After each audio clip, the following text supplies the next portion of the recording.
Hello, my darlings. So, Ksenia here, in case you don't know, I collaborate with Kesenya, our lovely host of this channel, doing tarot readings for her for all the donation that has been so far since August 2020.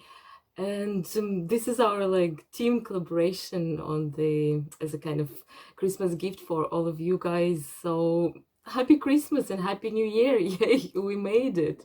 We made it to the end of 2020, which probably has been the most shitty year on the memory of everyone living currently on the globe, you know, like absolutely tough year. So I suppose this new year we don't need really to recollect what we've achieved so far, because not many people have actually achieved anything. Let's pat ourselves on the shoulder that we actually survived this roller coaster. And 2021, according to all the predictions, is going to be lighter and much more positive. Look, I feel like a president, you know, who gives a speech to the nation on the 31st of December or something. But yeah, I don't know what else to say. It's been amazing to work on this channel, and I hope 2021 will be even more interesting for all of us, and we have more tarot talks and more chats in the comments about cards and the planetary transits. But what I was planning to do today is just to do a small masterclass on how I read cards, basically to encourage you guys not to be afraid of doing readings for yourselves, because look, the major event of 2020, the grand finale, is the great royal conjunction of Jupiter and Saturn, two kings, two brothers at the 0 degrees of Aquarius. And you probably heard it a gazillion of times that this will usher us into the new era, age of Aquarius. Here, I hope in your ears you can hear the 60s tune, about age of Aquarius. Yes, we made it. We made it to the new great epoch starting. I suppose we will see lots of new things unfolding for us in the decades to come. So it is a blessing, I suppose, to be alive in this period, because look, it's something interesting happening, something really the change of epochs. I suppose people in the Renaissance felt similar way when the new vibes were coming, so let's take it in a positive way. I mean, we are all absolutely dead and depressed after this year, but let's have a silver lining, yeah, shall we say, silver lining that it is a privilege to be alive in 2020, and to see what 2021 will bring for us. So what, age of Aquarius is, they say Aquarius is ruling all the occult knowledges, the astrology and so on. So probably as a collective, our intuition, our deep spirituality, our vibration will raise. Let's hope for that. And I suppose the New Year resolution for myself and for probably many of you would be to tap deeper into those energies, to know yourself better, to know the tools, how we can learn more about ourselves, about the world around us. And tarot is an amazing tool for it. But I've heard from many of my clients something like, oh, I have the tarot deck, and it's been ages since I have it, and I don't know how to read cards, and it never works for me, and so on.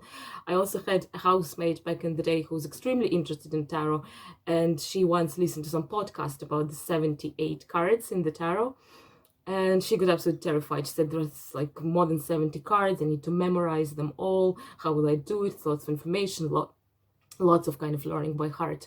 And it can be overwhelming, because as you know, we have 22 major arcana, from the Fool, number 0 to 21, the World, the Completion, the whole journey of the Fool.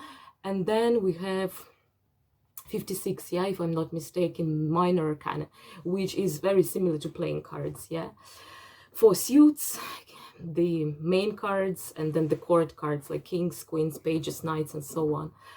And this is just a very, very short video to just encourage you not to be afraid of doing readings for yourself, and how we read cards and what you need to pay attention to. To begin with, cards are very intuitive. The basic set of images that we have on the cards, which actually are pretty much all derived from the original deck of Rider-Waite Tarot, which was created in the beginning of 20th century by the members of the Golden Dawn Society, yeah, from those circles of Helena Blavatsky and all those mystics of the fin du siècle, of the decadent epoch. Those cards, they're based essentially on archetypes, and we all have access to archetypes. It is, if you wish, it is Jungian psychology that those archetypes, they are embedded in our psychic. We just need really to be more precise, like, in terms of being focused internally and trying to kind of fish for those archetypes, which we already have. So what do I mean by that? Is that when you start working with tarot, don't try to memorize those things which you have in the booklet. Just have a look at the cards. I picked up a few cards for you.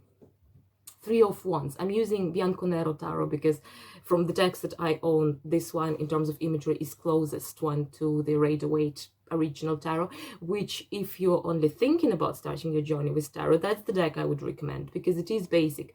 The other modern decks derive from Rider-Waite tarot. Let's have a look at this card. It is exactly as in the Rider-Waite deck. What do you see? You don't need to know the meaning of this card. Remember, what do you see? There is a man. He turned his back to us. He's looking upon the horizon. He has 3 staffs in his hand. Like one he's like leaning upon and the other 2 are there. How do those staffs look? Are they alive? Are they dead? No, they're alive. They have little buds, little leaves already appearing. What time of the year is it? It is spring. What kind of breeze is coming from the open ocean? Do you see it's night or day? Do you see it's sunny? Try to spark the vibe. Try to meditate on the cards first, and then it'll become very easy for you. You will just spark those things automatically, because tarot cards, they are an amazing creative tool to open the gates of our imagination. And that's how we essentially do the readings. Yeah, we need to associate the card to the position in which it appears in the reading and to the situation of a person who's inquiring. And by kind of combining all those factors together, we open our intuition and we spark our imagination. And it is essentially the creative writing. What we are doing when we interpret the reading, it is creative writing. We're writing a narrative. We're creating a novel of the person who's inquiring based on the signs that we see, guided by the spirit. So the meaning of the 3 of Wands is new beginnings. 3 is a very early card because the suit starts with 2. So 2 is just the initial, ace is the initial spark. 2 is the kind of considering the idea, planning. 3 is the first seeds starting to grow from your intention, your plan. Here they are. Those staffs, they start blossoming. And then you can attract all the associations which come to your mind. Do you remember from the Bible the staff of Jesse, the staff which suddenly started blooming? And then the Virgin Mary was called the staff of Jesse because kind of the barren staff, the staff which was virgin essentially, started to bring leaves, fruit. So the Virgin gave birth to a baby, to Jesus, to the Savior. It doesn't kind of mean it doesn't matter what kind of associations you would drag into the whole process, because my formation is essentially, I'm a linguist, I'm a medieval historian, I've been trained in literary criticism, in the myth theory, in how to interpret arcane writings of the past. So basically my source of those associations, it is Bible, mythology, ancient writings, and so on.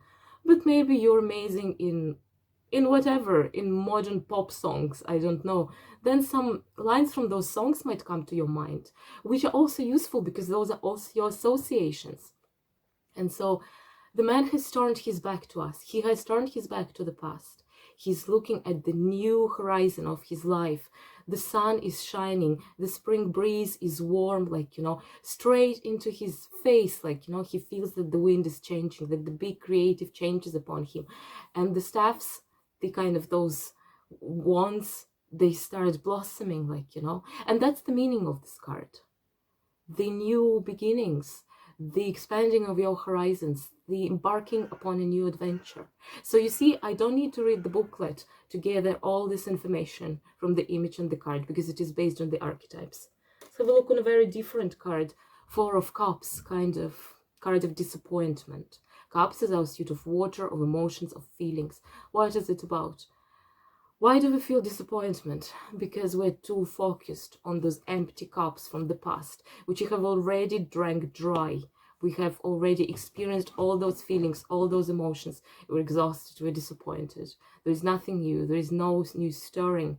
But there is a massive support from this card, because God is offering us a brand new cup with the new feelings, new emotions. It's just that our focus is on the different thing. Where, how do they say, where attention goes, energy flows. Yeah, so this card, again, Four of Cups, yeah, basically, if you read the booklet, it would be something like disappointment, like, you know, kind of feeling unease, break, like, you know, and feeling stagnant and so on.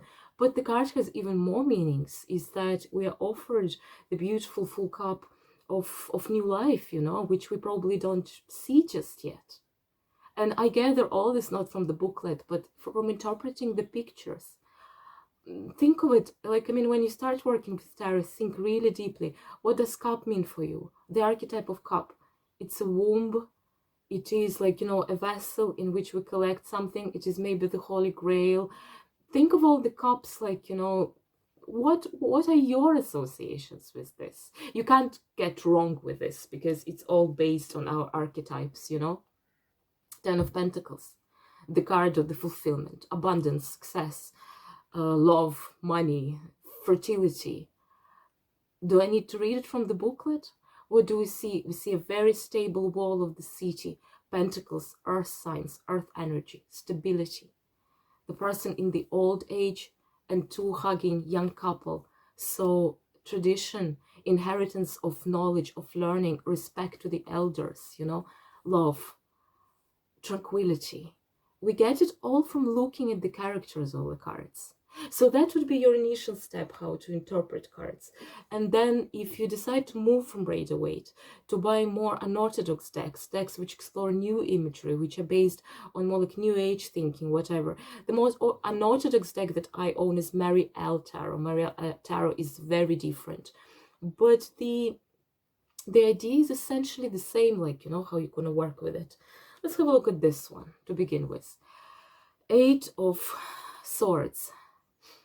Feeling trapped, imprisoned, feeling that the situation is not in your control, feeling low. Yeah, Swords is a quite difficult suit of tarot cards. And in general, we would have this woman, she has a blindfold on her eyes, and she's surrounded by those swords, as if like a fence is surrounding her body. She doesn't know how to get out of it. The circle in which she's trapped is really narrow. It's not knowing where to go. And that's what's written in booklet, essentially. But when you think of it, you don't need a booklet. The feeling that this card gives is exactly the same. Feeling blind, feeling that you don't see where you go, feeling totally lost. Imagine living in complete darkness, the dark night of the soul, and all those sharp swords, and you think, oh, if I make a step out of the circle, I'm going to hurt myself. They're going to pierce my skin, like, you know, I'm going to bleed. All those fears and so on. And then let's have a look at the same card in Mary L. Tarot. Eight of Swords.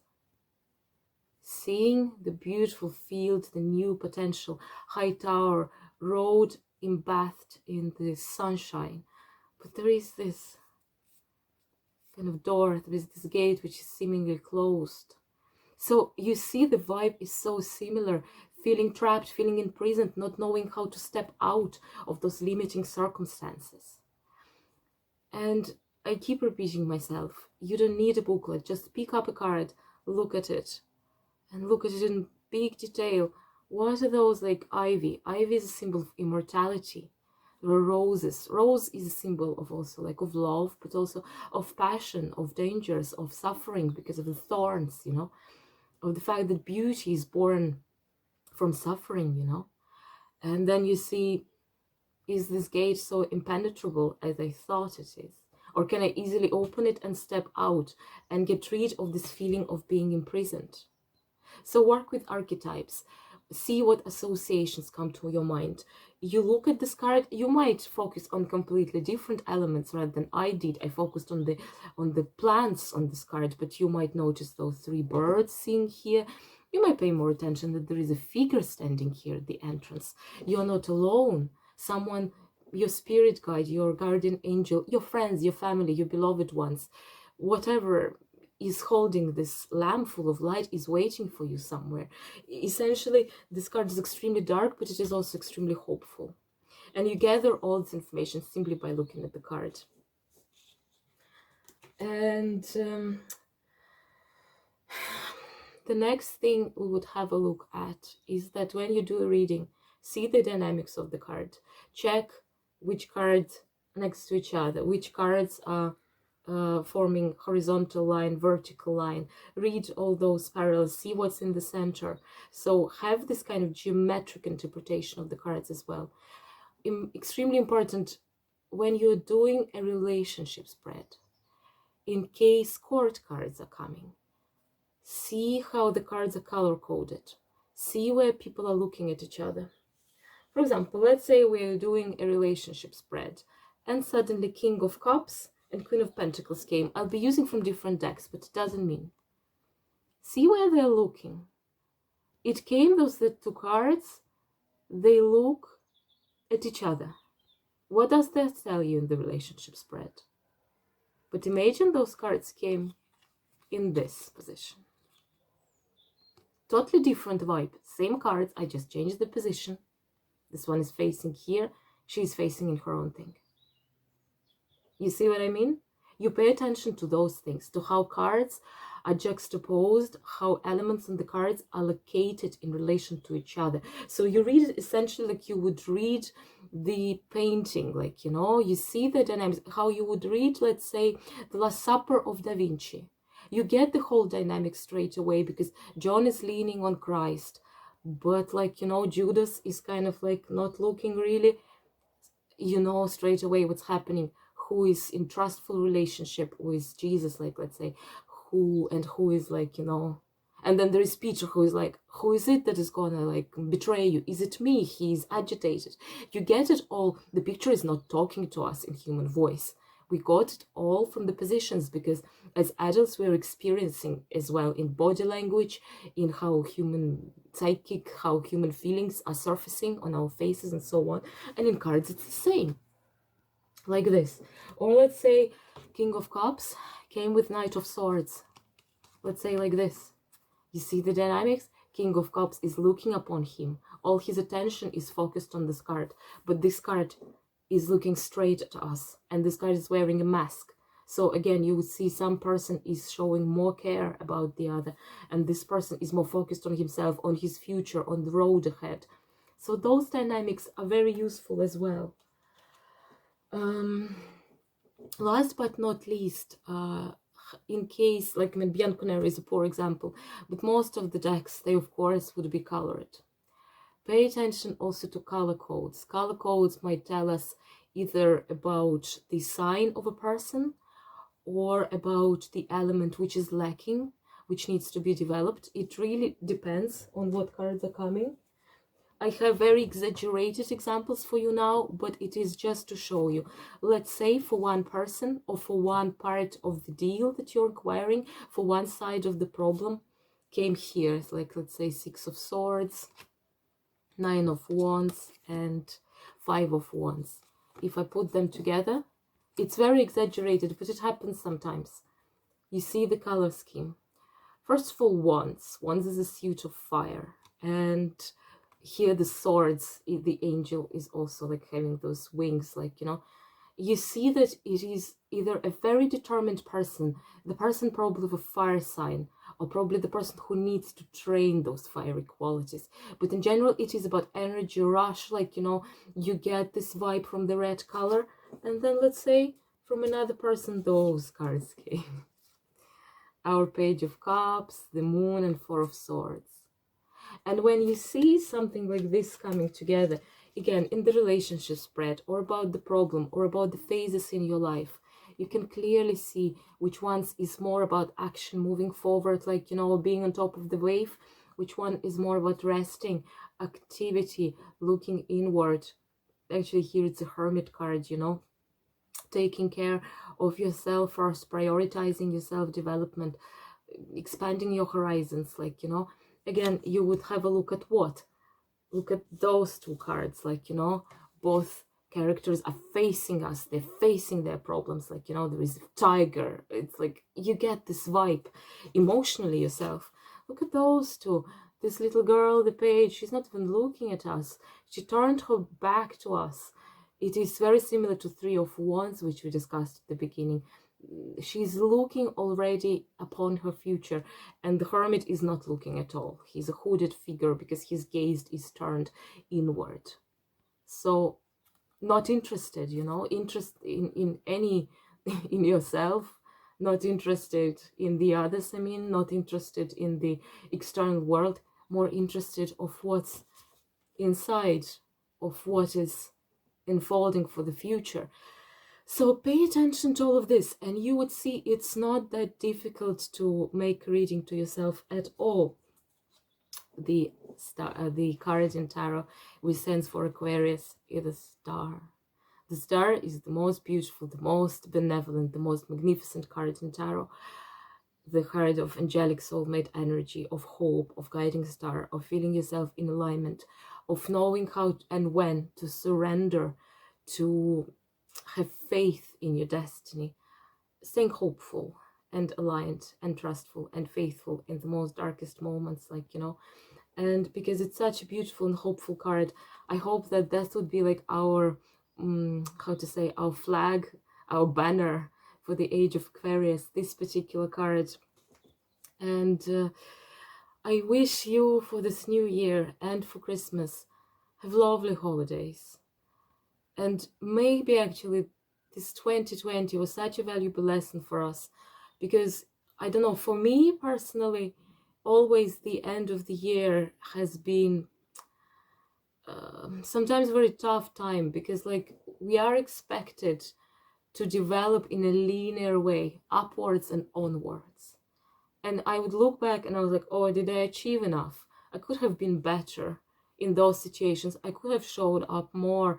And so sometimes, you know, even those New Year resolutions, they can be quite tough on your psyche, because you're like, okay, I failed again to lose weight in this year.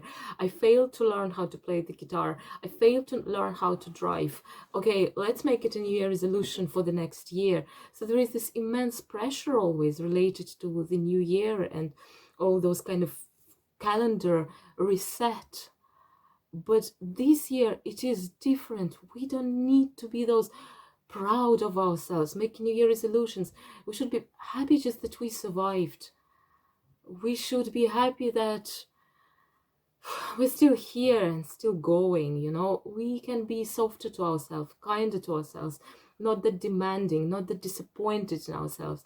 Please don't be grateful, be happy, and just don't focus on those conventions of society that we need to go upwards and onwards. 2020 was not about it. 2020 was about resetting, surviving, reconsidering.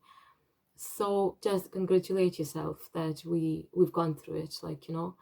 And I'm wishing all of us and all of you a fantastic, blessed 2021, that we are armed with this new knowledge, with the new survival skills, and we are better prepared to what's in store for us. And let's hope that the divine plan would have lots of nice surprises for us in 2021 for a change. And I hope you stay healthy. That's the most important. Like, I mean, we changed our priorities. We understood that money is not important.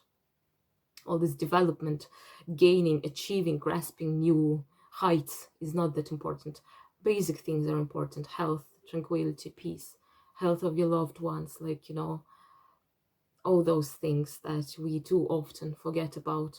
So really wishing you a fantastic, happy Christmas and New Year. Celebrate as much as you can.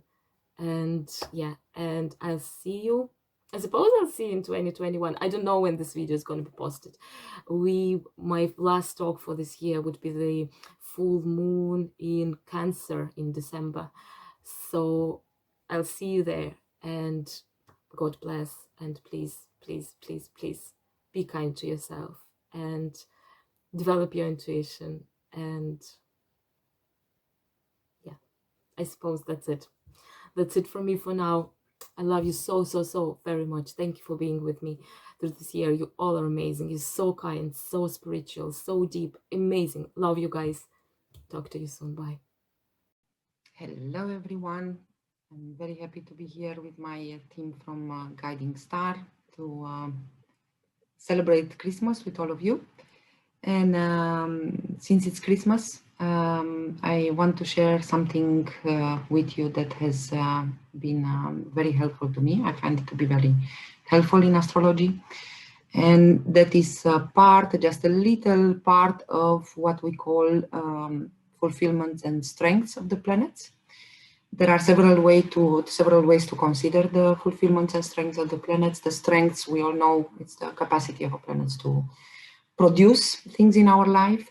And next to that, as I always had a little bit of a questioning nature, I always wondered why a planet that has a lot of potential does not make us, and produces a lot in our life, does not make us actually happy. And the answer that I found through Vedic astrology was basically also the fulfillment of a planet. And there are 7 big ways that we can calculate all this. And I wanted to talk to you about one of them, which is actually the directional strength of a planet. And that literally means that even if we have a planet that has a lot of potential, or actually the other way around, a planet that doesn't have a lot of potential, but if we go in the right direction to get the fulfillment for that planet, we are actually going to be happy people with the planet, with what that planet is giving us. So how do we see this? Well, basically, what we do is we look at where the 7 visible planets are, and they will be fulfilled. What it means is literally just like any other person, they will have a fulfillment and a satisfaction in specific places in our charts. Mercury and Jupiter, they will get a fulfillment and they will be happy in the 1st house. Venus and the Moon, they will be happy and they will get a fulfillment in the 4th. Sun and Mars, they get this fulfillment in the 10th house. And we have the last planet, our favorite, Saturn, which you will probably be surprised to hear that Saturn gets fulfillment in the 7th house. There is a reason for this. The reason is basically only based on the roles of the planets. And based on these roles, they need to fulfill a role in our life. And once we go into that direction to get that planet doing what they are supposed to do in our life, then of course the planets are fulfilled and we are happy. So what does that literally mean? Well, basically Mercury is a planet that is the manager of our life, is the planet also that we use when we need to plan things in our life, to have a productive life, to have an efficient life, to make things work in our life. For that, we need Mercury. That's why in general, it also rules business, because it's also managing, doing something concrete to have productive and efficient results that improve our life. Well, Mercury needs to be in the 1st house because that's us. So we need to use Mercury for our own life, to manage our own life in a proper way. When Mercury is in the 1st, then we will also prioritize and will manage our life in a very efficient way, because we plan right and we plan according to what we need to do to have a productive life. When Mercury goes towards the 7th house, what happens is that basically 7th house, we also know it's the opposite of us, so other people as well. And then our life is planned by other type of events that are not necessarily efficient and productive to us. Mercury in the 7th as well is also the planet of communication and how we express ourselves. So when Mercury goes to the 7th, that basically means that we do not have the proper way to express who we really are and what we are, what we really want to express. And that creates frustration, of course, because then we feel misunderstood. And not only that, but that literally means that other people are going to plan and we are going to do things in our life planned by other people rather than our priorities. Mercury is also boundaries. So what happens is, because it also rules the skin, right? It's also a boundary, the boundary of our body. So what happens is that basically we are not able to put the boundaries in our lives, healthy boundaries. So that means that basically sometimes, as an example, maybe we plan to do something on a Saturday, let's say. We have a plan for ourselves and we know that we need to do this, because if we do this, then we will have a more efficient week. And we need to prepare for the next week, for whatever it is. And we have some plans that we have to do in our life. We have to plan for it, and that's our strategy. And now we get a visit from a friend, and not that it's not a pleasant thing, and not that it's not a nice thing, but then we spend the whole Saturday with this friend, which is very enjoyable. But our plans for to improve our life and to make our life more efficient, then they don't exist anymore. We don't do what we were planning to do. And we don't have the capacity to put the boundaries and to say, look, it's very nice. I really enjoy being with you. I love to talk to you. But now I really need to prioritize on this. And this is the plan. So let's plan to meet next Saturday or tomorrow, because then I will have the time and we will enjoy. So when Mercury goes into the 7th, then we run into these kind of situations. So that's what it means.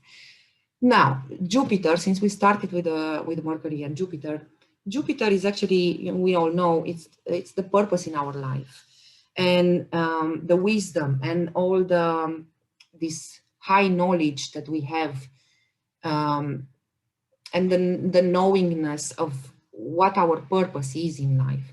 So what happens is that if we have, for example, a very good dignity Jupiter, so we really know what our purpose is. We really know what we need to do.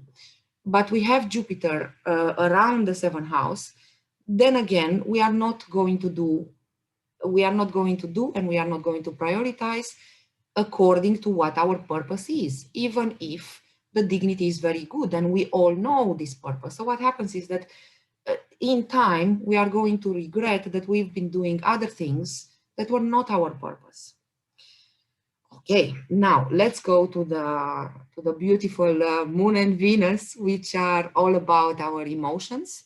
They are happy in the 4th, because we all know the 4th house, the most important meaning of the 4th house is actually our emotional security and our emotional stability.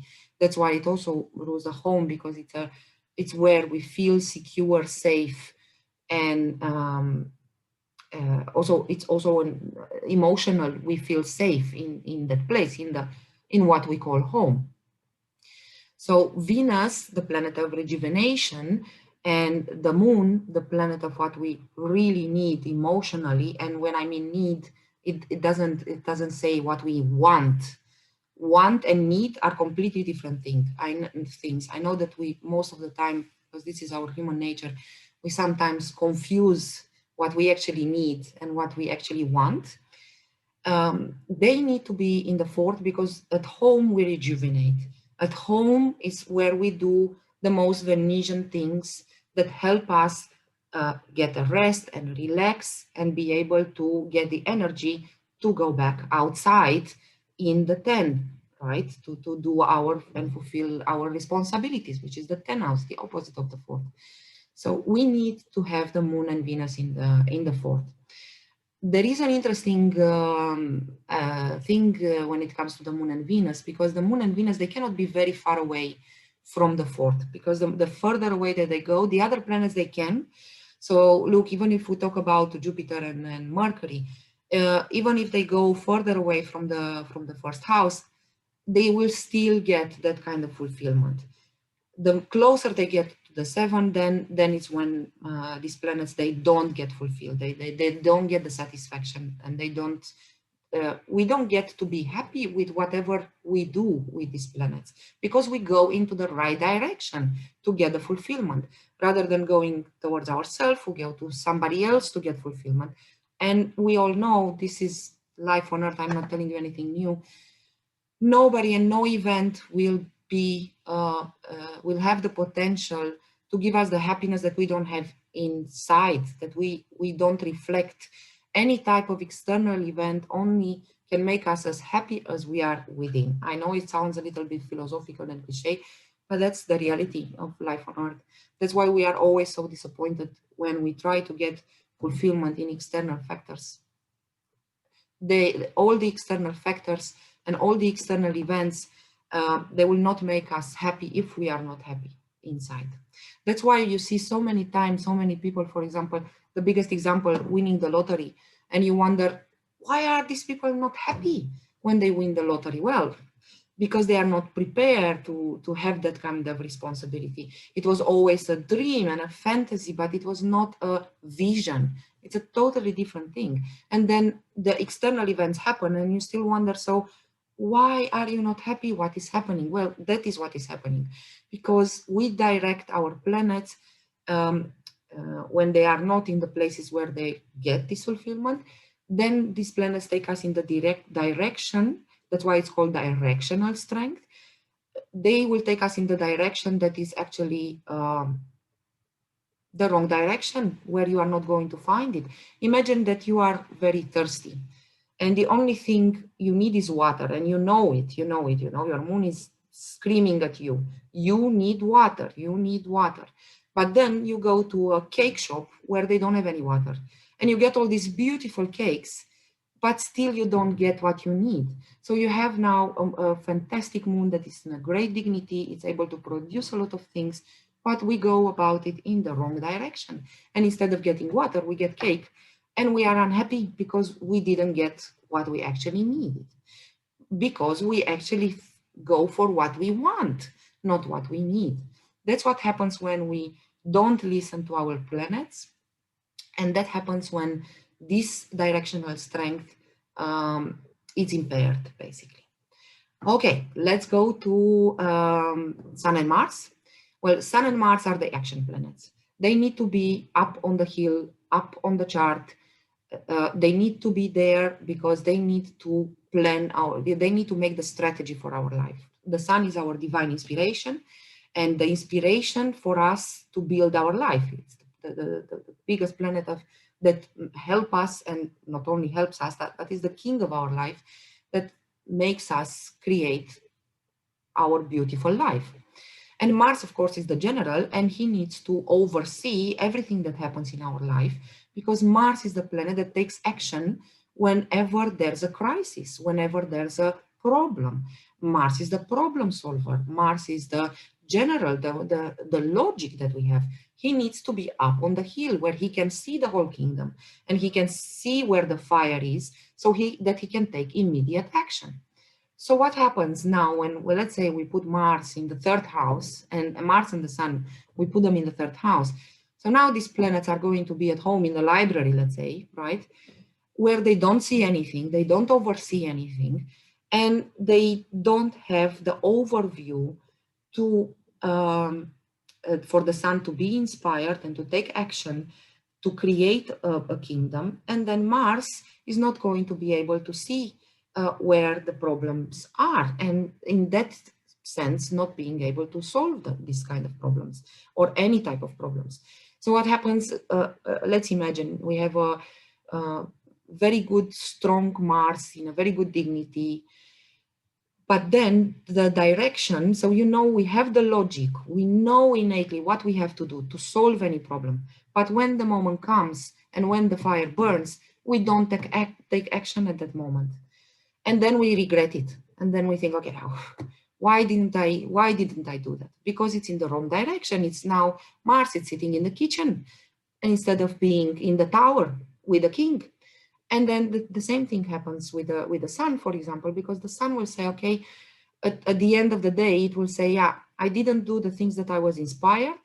I only did the things that I had to do, but I wasn't inspired to do all these things. So now the Sun will be unfulfilled. That's the only thing that happens. And now let's look a little bit at Saturn. Well, Saturn is actually, it has a very important role in our life. Saturn has the important role in our life of keeping us away. That's why it rules restrictions. It's keeping us away from the things that we don't need. It's the planet that helps us to say no. It's the planet that helps us stop and throw away the things that are broken, that we don't need anymore, the things that are not useful to us anymore. That's when Saturn comes in and says, okay, it's time to throw it away. It's time to let it go. That's why we need a good Saturn, so that it can help us throw away the things that, for example, make us sick. When we have a good Saturn, Saturn will say, okay, you know what, it's time. This is not useful to you anymore. If we continue this, we need to throw this habit away. We need to throw this weakness away. Saturn also rules weaknesses. And Saturn needs to be in the seventh house, because it needs to throw away and say no to the things that are not related to us, that can make us sick. That if we take Saturn in our first house and we are not able to say no, then all those things and all the weaknesses are going to be focused on us, and we are not able to say no to things. And the other interesting thing is that Saturn does in the 7, and because Saturn is also ruling with time, now being in the 7, we are not wasting. Saturn is able to say no to the things that waste our time. So basically what happens is, when you have Saturn around the 7th house, then yes, you are efficient in not wasting your time with things that are not yours. 7th house. When we have it in the first, then we have a feeling that we have been wasting our time with a lot of things that are not even ours. They are not even our problems. They are not even our weaknesses. They are not even, and we've spent all the time that it was actually wasted, when we could have done much better things with our time. But the good thing is, and what happens is, that these are the things in astrology that we need to see and understand, because these are the things that we can work on. We are not doomed to have this in, and yet again, I'm going to focus on this and emphasize this. This is about a quality of the planet. This is not about what a planet produces. It's not about concrete things. It's about the quality, the fulfillment, the effects of it. It's not the quantity. It's not the concrete things that a planet produces. It's literally the direction where we go to get these planets to be fulfilled. And the more we work on this, what this means, what we can do about it, we can literally see and understand that we go into the right direction to get this fulfillment, and realize that at that point, and make the effort to go in the other direction. This always helps. It's a very good exercise, and it's a very good thing to do. The other thing that we can do, because these planets, they always work in groups, so they have friends that help each other, right? So the groups are these: Sun, Mercury, and Jupiter. So if one planet, one of these three, it's a little bit weak in this kind of direction, then we need to focus more on the other two that have a very good direction. And then whenever we find ourselves into that situation, let's imagine Mercury, where we are feeling misunderstood, and we don't express ourselves in a way that we literally reflects who we are. And then we need to go to the Sun, and we say, okay, let me do something that is inspiring. And then we go to Jupiter, and we say, okay, you know what, I have faith that everything is going to be fine. And then we express more through what we really know. And then we don't make that kind of effort. The other thing that happens when we have this kind of directional strength that it's impaired is that we go to overcompensating, because we have a lack, and then we feel like we need to overcompensate. So imagine Mercury that's a little bit low. Then we talk too much. We try to explain too many things, rather than going to Jupiter, for example, and express ourselves in the sense of, we just say what we really know and stop there, and not overcompensate with Mercury to trying to talk too much and to explain too much. There are several ways that we can work with these planets.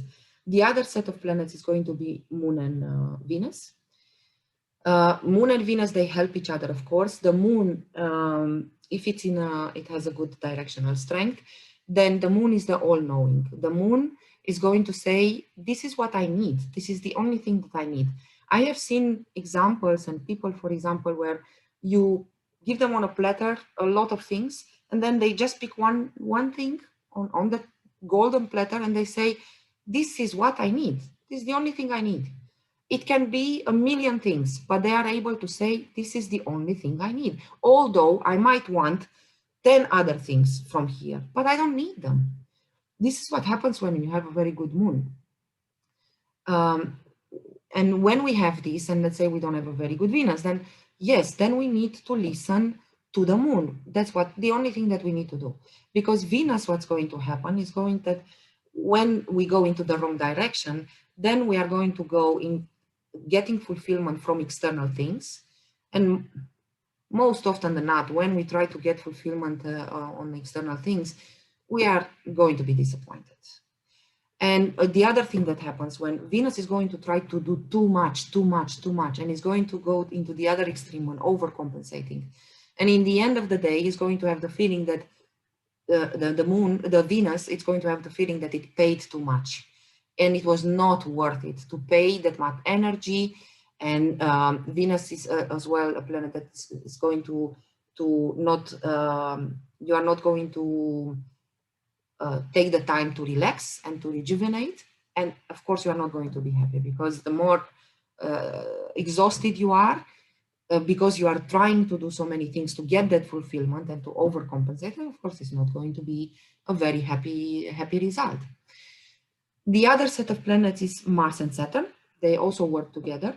So always focus on the planet that has more directional strength, because that planet is always going to bail you out from whatever situation you are in.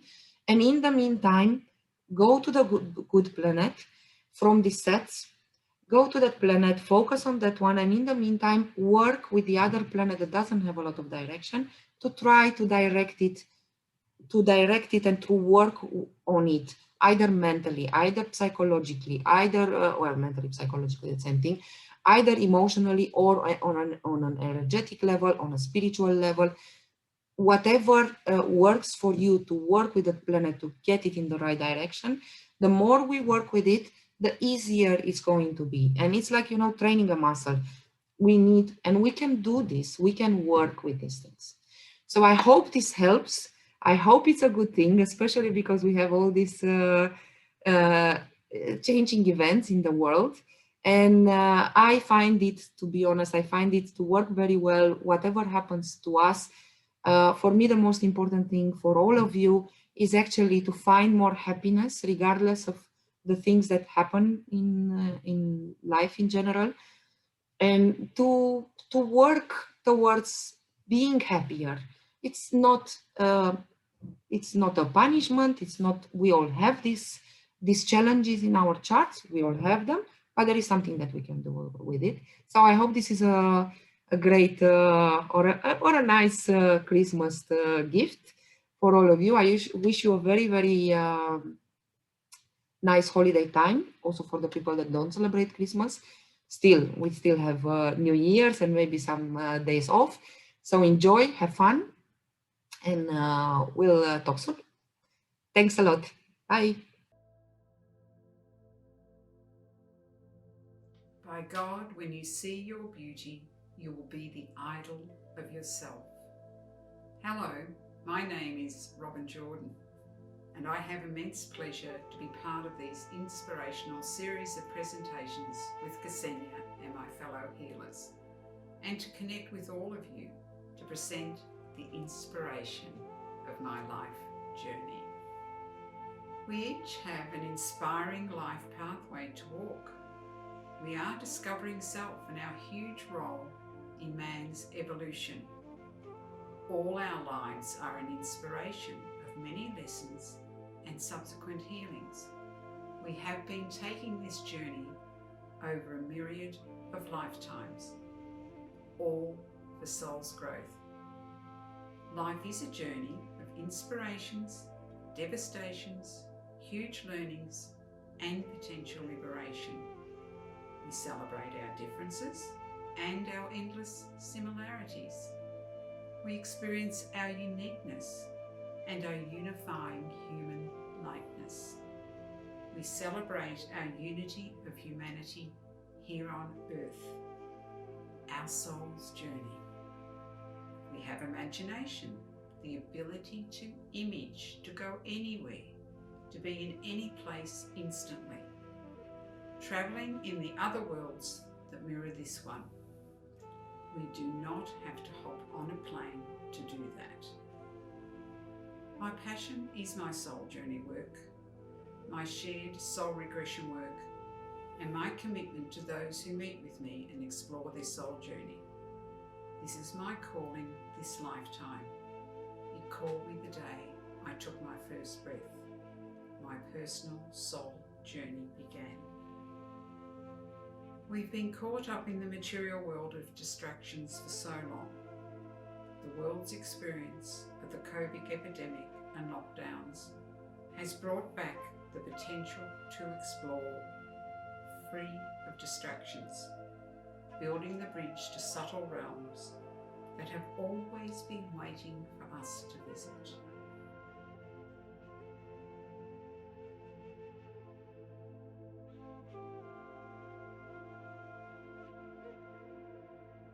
So what is past life regression?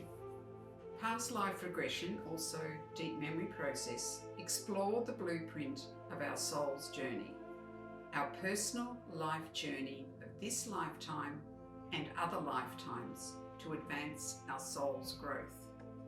Our body is temporary. It is the vehicle for carrying the soul. Our soul is constant. We come intentionally to Earth, soul entering your particular body, to learn lessons to advance our soul's growth. At a soul level, we purposefully choose our life to explore and identify our life's lessons, to advance our soul's growth and live the life we are designed to live. Past life regression, deep memory process, accesses our subconscious or our higher self, where all our soul memories are stored. We move beyond the analytical and critical conscious mind and our ego to access our higher self, our intuition, wisdom, and meet our life's lessons. The subconscious is neither critical or analytical. All is presented as absolute truth. It knows what it knows. It will free itself from negative programming. It remembers everything from every time period. It is our sixth sense. It has all the creative solutions. Past life selves are not only characters in past life drama, they live with us now as sub-personalities. Past life selves live with us as unresolved dramas, and in the present moment as unfinished business on our soul's journey. We have chosen at a soul's level to come to our present lifetime in your body, choosing our families and our personal situations, accessing the blueprint of our soul's journey and advance our soul's growth. Who am I? Why am I here? Where am I going? What is my soul's plan?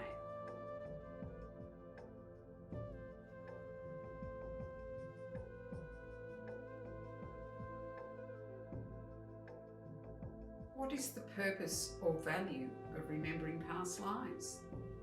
The value is that feelings long buried or blocked can come to the surface and be released. Soul's unfinished business. Things we failed to do, the setbacks we experienced in one lifetime that have been passed on as soul's ongoing tasks. Work to be done by the newly incarnated consciousness, birthed as you, as it returns to this world in new circumstances and with new opportunities. We purposefully choose life. We are not birthed as victims. We are birthed as volunteers, returning in your particular body to create healing and resolution. We unconsciously carry old stories, which can be a driving force behind our continuous life stories, compulsively repeating patterns that dominate our present life.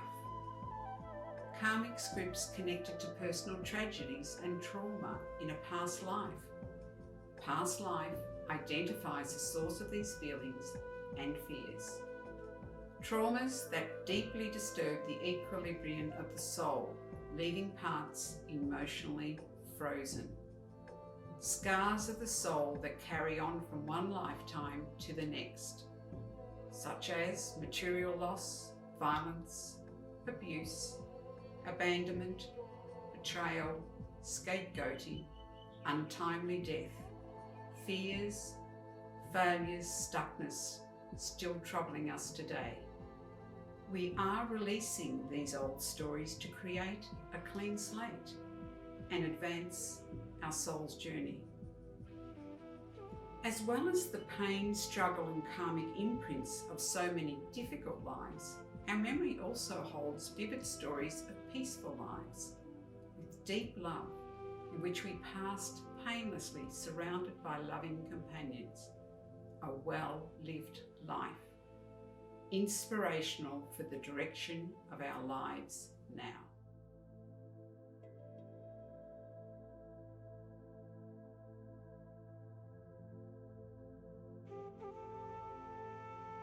The healing work of Path's life regression is fourfold. 1. To thaw the old frozen feelings and release blocked energy. 2. Bring negative thoughts and assumptions into consciousness in order to recognize their origins so they no longer belong to our present life. Replaced with more positive, life-affirming thoughts and actions. 3. To release pains, blocks held in the body. And 4. To replay old stories and bring about resolution in the mind of the past life character. Once the journey through the past life is complete, exploration is through the higher dimension of the bardo, the afterlife, the place of recognition and liberation, the safe place to be, to explore and learn, and to heal as well.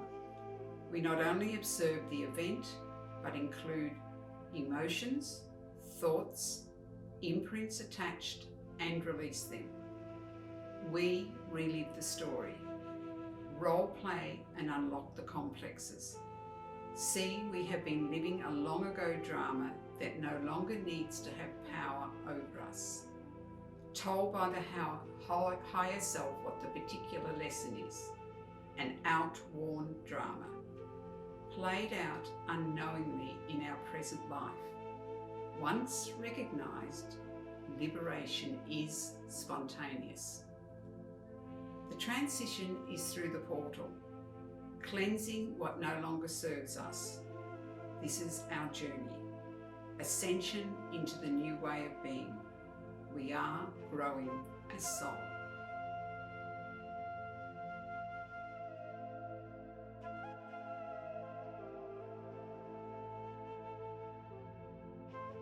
So what occurs in a session?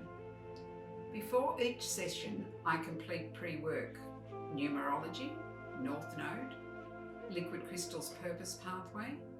Each create a meeting of the client and their soul energy. Beginning each session, I take a photo of the client's face to create face splits. This shows the left inner feminine and the right outer masculine. The photos create entire images of your right and left side of your face. Creates awareness of the style of communication and the uniqueness of the present day journey. It allows a safe, intimate first connection and acknowledgement. Maybe the first time someone truly sees you. Bringing to the surface the unique language leading towards the creation of the intentions for the session. Each subsequent session, a face split visually shows the client the changes occurring in their life. Intake questions are to hear the client's language. Significant events in childhood, adulthood, messages from parents and other significant people. Painful memories, fears, repeating patterns, the largest defeats and disappointments. Looking at karmic scripts, I always have to do it alone. People always leave. I will never find love. I give, and everyone just takes. No one is there for me. I'm not accepted for who I am. I never feel good enough. I'm afraid to be seen. I don't feel safe. I feel hopeless, like giving up. What's the use? I always feel like it's my fault. I feel like a failure. It's all my responsibility. People always let me down or betray me. I am afraid to trust. I don't know who I really am. I feel lost. I feel I always have to be tough, hold it in, be strong. I fear, and the fears are a myriad of fears.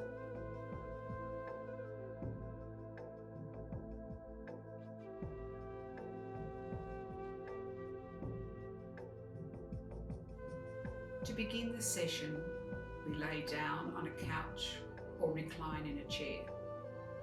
Send the breath through the body, relaxing the body through the guided meditation or entering through the injured, compromised body part. Moving beyond the conscious mind to the subconscious mind, creating trust and safety. Entering the past life through the choice of 3 doors or crossing a bridge, a pathway. Speaking the intentions as you enter. As a past life practitioner, I hold the space. I move back and forwards in that lifetime, helping you to meet the significant moments in that life. The client's past life journey is exploring the depth and the signature from that lifetime, moving eventually to the death, the passing moment, the point where soul has left the body. We then explore through the bardo, reworking the imprints at death, reviewing to feel safe and free to explore. We begin with the lower bardos, calling in anyone from that lifetime to create resolution, healing physical traumas in the subtle body, reunion with lost loved ones, dialogue with perpetrators, creating forgiveness, completing desires and catharsis. Then we move into the higher bardos, the overview of the past life, consciousness becoming lighter, spontaneous, unconditional love and grace, intuitive, direct communication, the place of the higher view, questions answered by higher beings concerning life's lessons just experienced, and soul fragments resurrected and brought to this life plane. Peace. The present day big picture patterns. So we bring it into present day consciousness. We return you to this lifetime and we recap. How does it fit into everyday current life? Then further insights. Right then, hours later, days after the session, many aha moments. Changes are noticeable. Our self-knowledge of where we have been and the resolution of past limitations, great freedom, present and future. I always complete, as a liquid crystal practitioner, some vibrational remedies to support the process and themes from the session.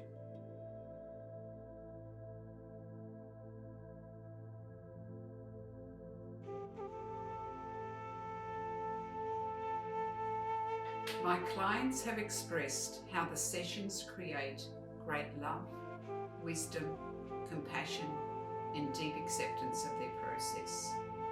I create the space for you to give you back to yourself, an essential part of any intuitive guide's role.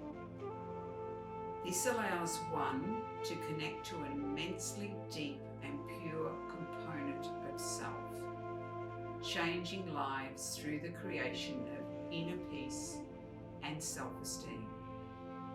This is my commitment to humanity and the journey of life, my soul's journey. If you would like to purchase a session with me, please book through the contact form on the website www.guidingstar.astrology.com. I'm offering 20% discount if you book in December 2020 and January 2021. As long as you book the session within that time frame, the session can then be allocated a time that suits you. These sessions also make great Christmas gifts for those who have everything and desire something different.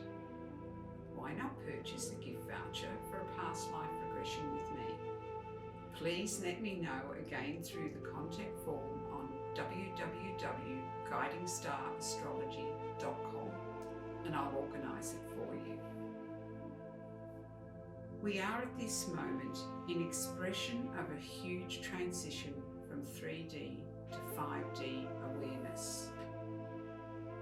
Ascension into a new way of being. We are growing as soul, clearing all that no longer serves us. This is ours and humanity's unique journey.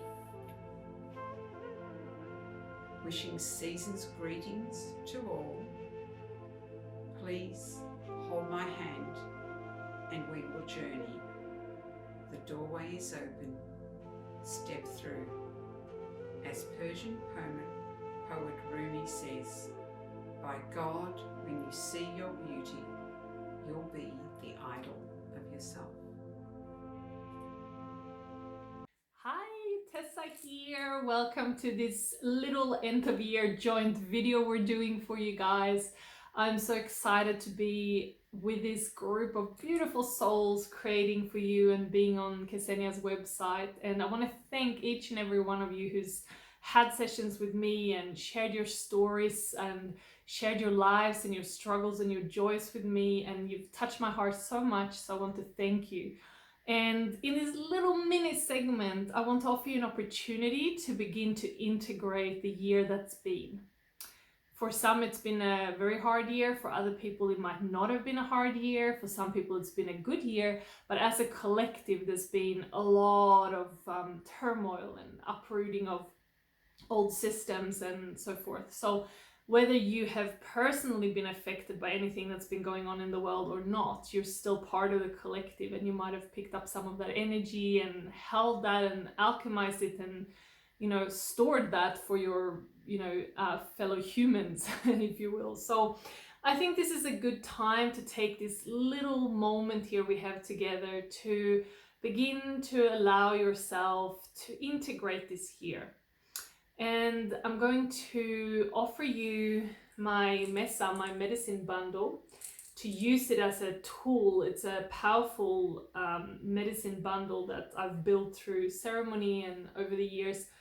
And I'm going to offer you to use your breath like so, imagining that you're holding this in your hands and blowing anything you wish to release into this Mesa. But I'm going to take you through a little bit of a centering process first, and I'm going to end with some card messages that I pulled for you as well. So if you are driving or doing anything that requires your attention, please skip ahead and come back to this at the later time. But if you're here and ready to center yourself, then close your eyes and take a few breaths in through your nose and out through your mouth.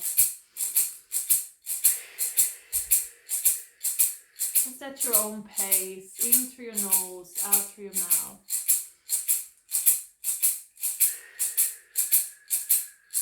And then I want you to send your consciousness and your attention from that busy mind into your heart space with a breath. Down it goes. Imagining almost as if you had eyes in your heart, and feeling your belly, the wisdom you're holding in your body, and allowing the love that sits in your heart and the compassion and the beauty and your kindness, allowing that to begin to swirl like a beautiful green and pink and white golden light in your chest. And then expand it all around yourself, and imagine you're sending some of that out into the collective, just taking this small moment in time to send love and stillness out instead of fear or stress or anything else.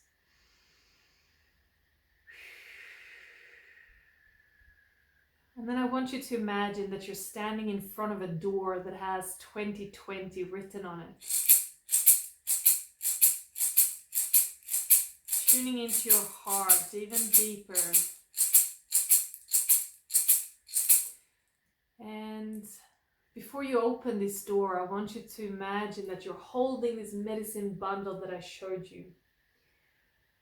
And I want you to imagine you're holding it in your hands as you open this door and go inside and see what you find there. This is going to be anything that's stored within your mind, body, or spirit from this year. Anything that you need to release or understand or integrate or analyze, or whatever work you have left to do in your mind, body, and spirit before we go into this new era that's starting, not just with the shift of this year, but with this whole collective shift we're going through. So open the door, hold my medicine bundle in your hand, and open the door and go in and see what you can find. Use your imagination. And keep breathing.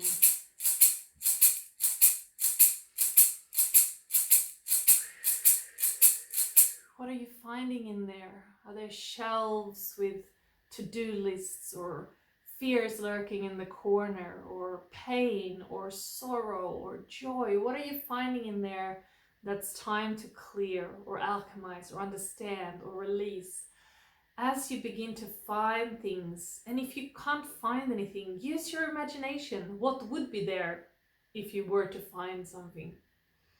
Tuning back into your heart, and as you find things, begin to use your breath. One breath for each item you find, blowing it into my medicine bundle so it can be mulch.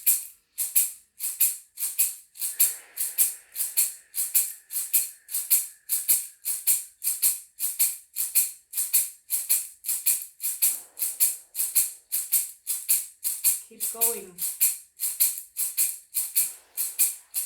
And look if there's anything that you can't quite understand or wrap your head around yet, or something that's perhaps sitting in your body. Begin to release it.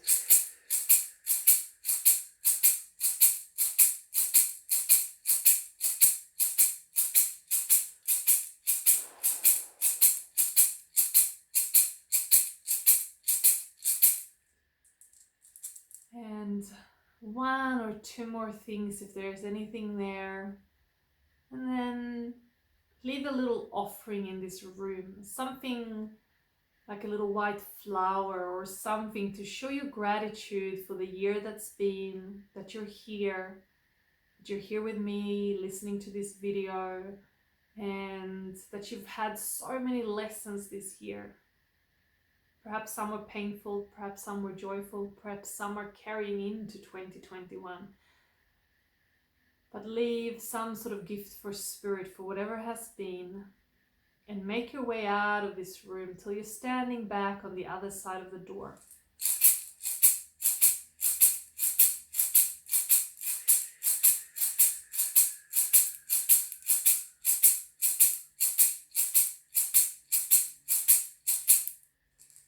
And now Archangel Michael has shown up. and he's lit a candle for you. He wants you to walk towards him and towards this beautiful candle and make a wish for the world for this coming year, something beautiful from your heart.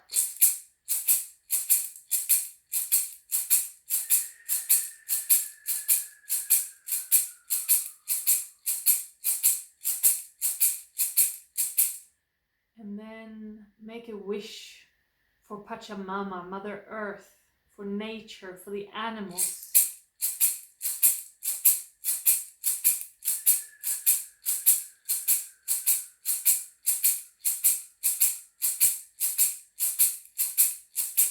And then make one for your city or your village or the area you live and all the people of the earth.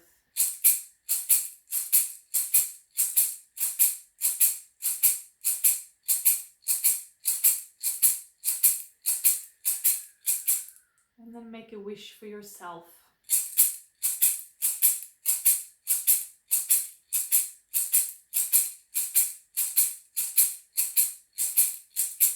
And then thank Archangel Michael for this beautiful opportunity. And this was not something I planned. This is just what happened as I started taking you on this little guided meditation. It's just what came to me.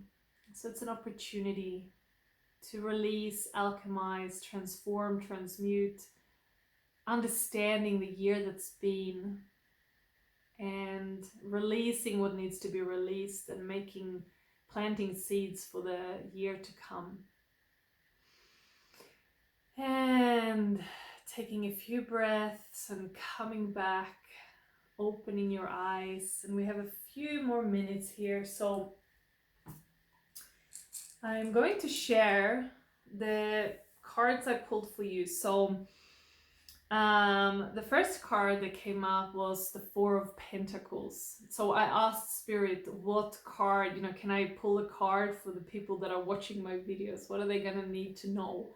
And the Four of Pentacles came up in this tarot deck. And the Four of Pentacles is when we're holding on a little bit too tight to something, especially when it comes to money or resources or kind of old beliefs, those kinds of things that are very lower brain, very much here, coming from fear or coming from I must retain everything or it's going to be taken from me, that sort of scarcity mentality. So check in with yourself if that resonates. Where are you needing to let go and trust a little more? They did mention to trust your path. And this can also be beliefs or stories you're telling yourself. What are you holding on to too tightly?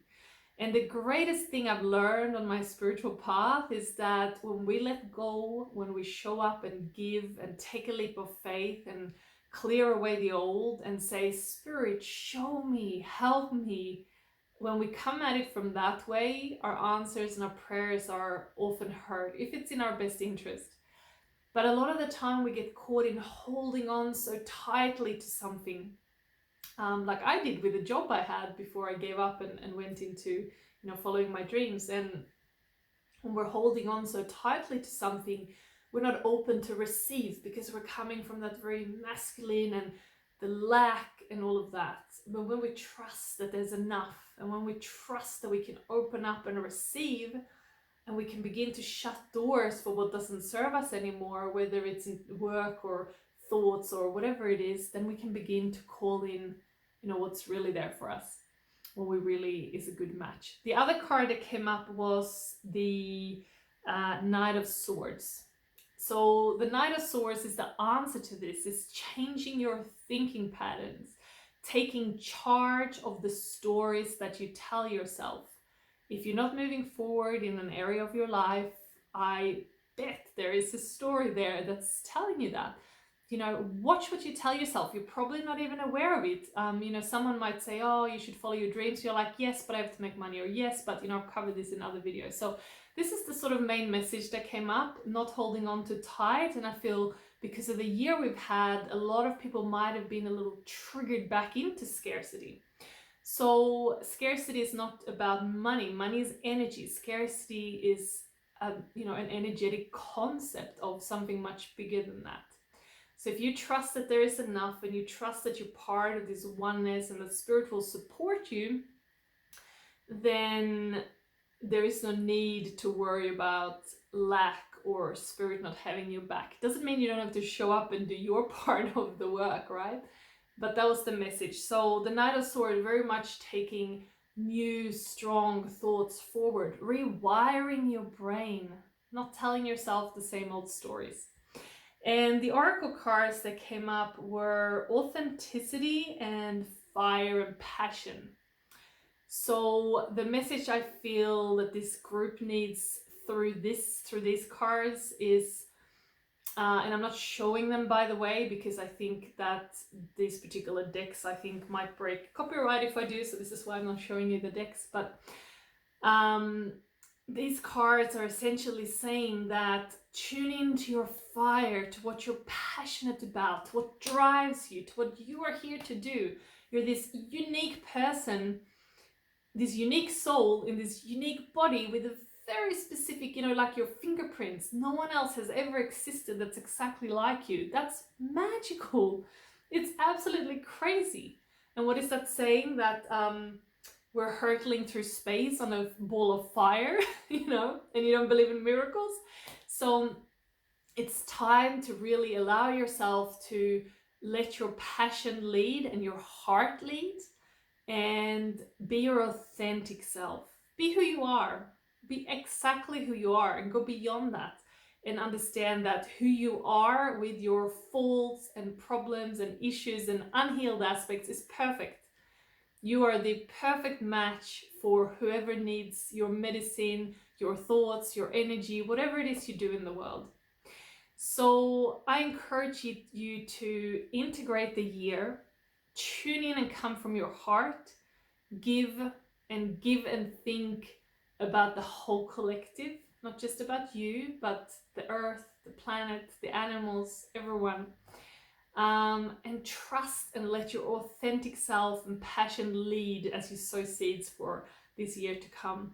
And if we all do that, or even if just the people watching this video does that, we already have changed the world together. So I wish you a beautiful Christmas and an amazing New Year's, and I'll be on Christmas break just for a week, so there's still plenty of spots if you need a session with me. But for now, I wish you beautiful, beautiful end of year and much love. I'll talk to you soon. Bye. Hi, I'm Ksenia, and thank you so much for joining me for this very special Christmas presentation all of us at Guiding Star have prepared for you to enjoy this holiday season. I hope it's been a blessing to you. Hope you've enjoyed the ceremonies, the harp playing, the masterclasses, the insights and the knowledge that we've brought to you here in this video. I'm going to share a little bit about Christmas and the astrology surrounding Christmas just for a little bit, for your interest's sake. Well, as we know, Christmas is a holiday for those of us in the Western world, but this is a celebration that has been around since ancient times and celebrated in various forms in many, many ancient cultures all over the world. It's not just a Christian celebratory era or holiday festive season. Basically, ancient cultures would celebrate the ingress of the sun into the sign of Capricorn, marking the solstice. But what is solstice? Well, a good question actually. Solstice, both the summer and winter solstices, no matter where you are in the world, mark the change in the sun's direction. When the sun has reached the furthest south or the furthest north point that it can possibly go, it stands still for a couple of days and then it changes and starts moving back. For those of us who are used to the astronomical calculations, this is when the sun reaches at one point the Tropic of Cancer and therefore makes its ingress into the sign of Cancer. And then it starts, once it's reached the Tropic of Cancer, it starts moving back towards the Tropic of Capricorn. And that's when it will hit Tropic of Capricorn and stop still and then head back in another direction. When it's at the equator, we get the equinoxes. So what this means is if you look out at the horizon where the sun rises every morning, you'll notice that throughout the year, the sun moves in its rising position little bit by little bit as the year progresses. And its rising position will go as far as it can one way to the south. And that happens at one of the equinoxes, depending on where you are in the world, and then change direction and move further northward at its rising degree or rising point on the horizon. So pay attention next time that you are up at sunrise and see where the sun is rising, or setting for that matter as well, and especially around the equinoxes and solstices, and you'll notice when the sun is at its furthest vantage point. So I hope that makes sense. It would be kind of helpful to have a diagram to show you. Maybe in one of my future videos I'll prepare one. Now in the Northern Hemisphere, at the time of the Northern Hemisphere winter solstice, which is what a lot of our modern astrology is based on, it's not Southern Hemisphere based. The modern astrology that we use comes from the ancient Hellenistic in Greece and the ancient Egyptian and Babylonian cultures, which of course were in the Northern Hemisphere. So that is why there's such an emphasis on Northern Hemisphere cycles. So we see the Northern Hemisphere winter solstice occurring when the sun is as far south as it is going to go, and in fact it will stand still for a couple of days at that one point, rising degree, and it seems to stand still from our vantage point on Earth, and then start moving in the opposite direction towards the summer solstice point 6 months later. Well, obviously, when this is occurring, we're hitting at the winter solstice time in the Northern Hemisphere, we're hitting a point where the days are shortest and the nights are longest. We get the most amount of darkness at the time of the winter solstice. And from then on, we're going to get an increase in light and gradually an increase in warmth from this point on until the summer solstice in the Northern Hemisphere in June. This correlates to the growing season. As this progresses, we move into spring and we move into the early days of summer where our light is at its maximum. The days are the longest and the nights are the shortest. So we're in this, what we would term a growing phase once the sun changes direction at the winter solstice point. We're going to start getting longer and longer days. This has a spiritual connotation of growth and abundance, a physical connotation too. Obviously, it's the crop growing season as this particular period progresses. Once we move out of winter and into spring, it's the time for growing crops as the days grow longer and warmer. As I said, the growth of light, the increase in light now has a spiritual significance from this point onward as well. More light, more wisdom, more illumination that emerges for humanity and for individuals now. So hence there is a very strong spiritual connection to the winter solstice, and one of the reasons why the ancients celebrated this was they knew they were moving into the period of growth. It's like the waxing phase of the sun, if you like. It's a period of growth, and therefore spiritual growth is connected with that as well. Growth in the physical, growth in the spiritual.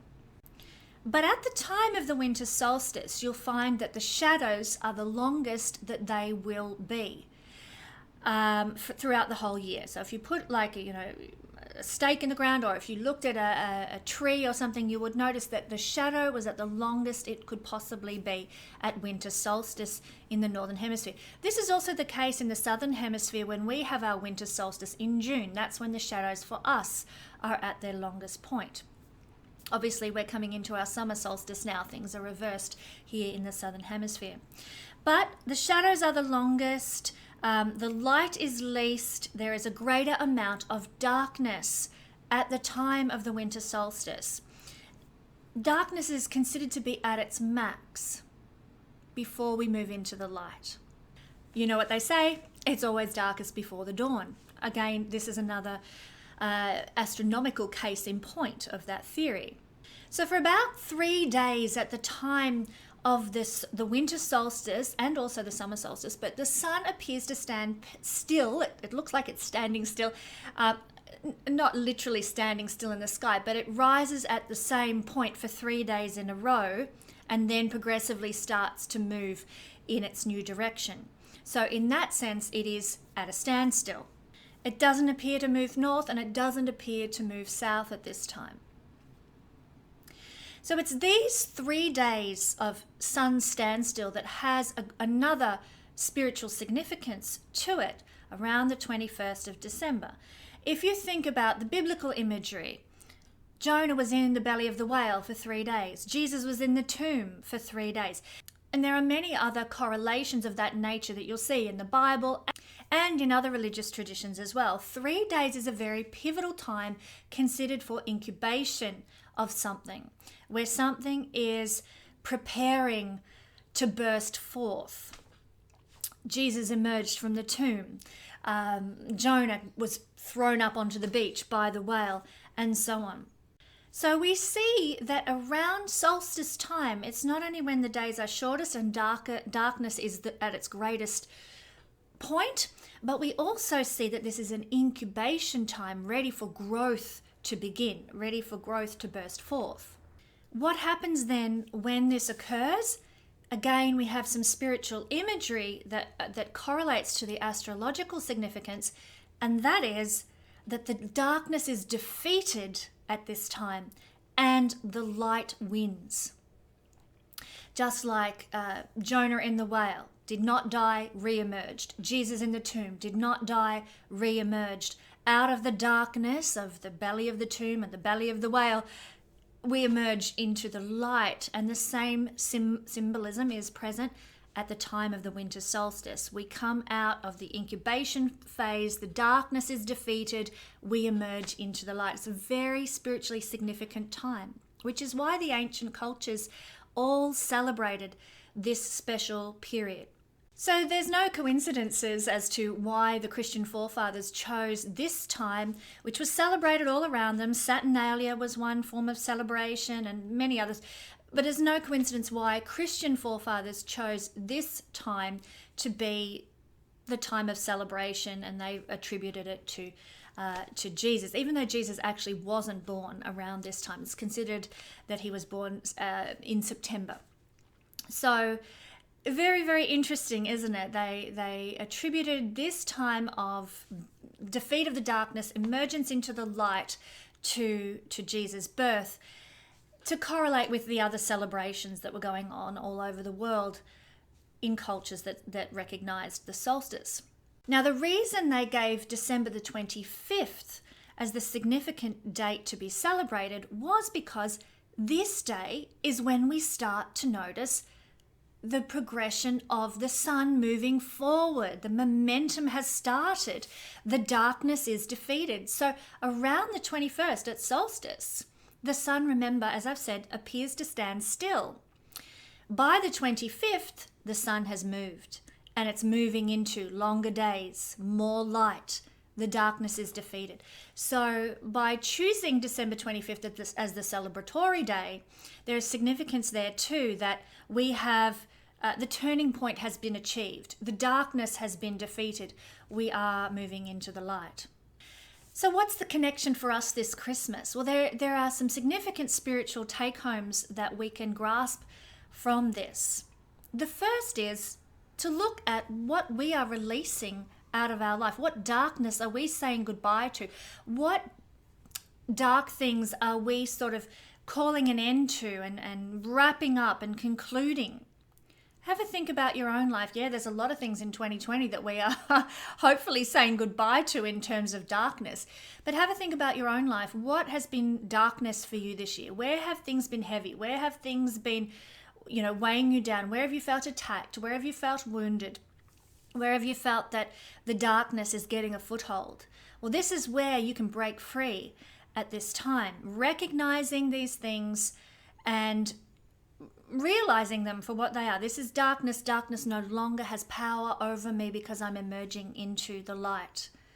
That's the first step. The second thing is to look at what you're incubating. Okay, you're in this period at solstice time, you're incubating something that wants to be born. What is that? What do you hope is going to be born for you in the year ahead? That is why at solstice, it is the best time to prepare your New Year intentions, New Year's resolutions. Not at New Year. You've missed the boat energetically by the time that the 1st of January rocks around. No, it will not amount to much at all. If you set your intentions during this incubation period of winter solstice, then things are going to grow for you and get stronger, and you know, you'll be able to grasp things more and take them on and stick with things for the long haul. Where with your incubation period at the solstice time as a good time to set intentions and to set your New Year's resolutions. So that's another thing you can do at Christmas. And the final thing, as we move into the light, in what ways do you want to see more light in your life in 2021? In what areas of life do you want to illuminate? Do you want to bring life to, vitality to, growth to? Now's the time to look at that and to take, especially around December 25th, begin to take action. Once the incubation period is over, once the pondering and the intention setting is done, where can you now take action as the light begins to enter in bit by bit, little by little, more and more and more over the next 6 months? It's a very profound and beautiful energy. This is the time to work with the astrology, to work with the energies for your greatest empowerment. And in that sense, Christmas is a very beautiful, very special, very magical time of year. So that said, I want to thank you for all your love this year, your support of me. It has been a gift in my life. And it is my prayer that the services and the videos that I offer to you throughout the year uplift you and support you in your journey, just as it does for me to make these videos and offer these services. It's such a gift and such a privilege to be able to walk with you every day in this way. You are appreciated. I appreciate each one of you. You are treasured and truly loved. I pray for all my clients and all my patrons every day. Thank you for your love and support. May 2021 be a blessed year for you, and may your Christmas season be full of growth and illumination.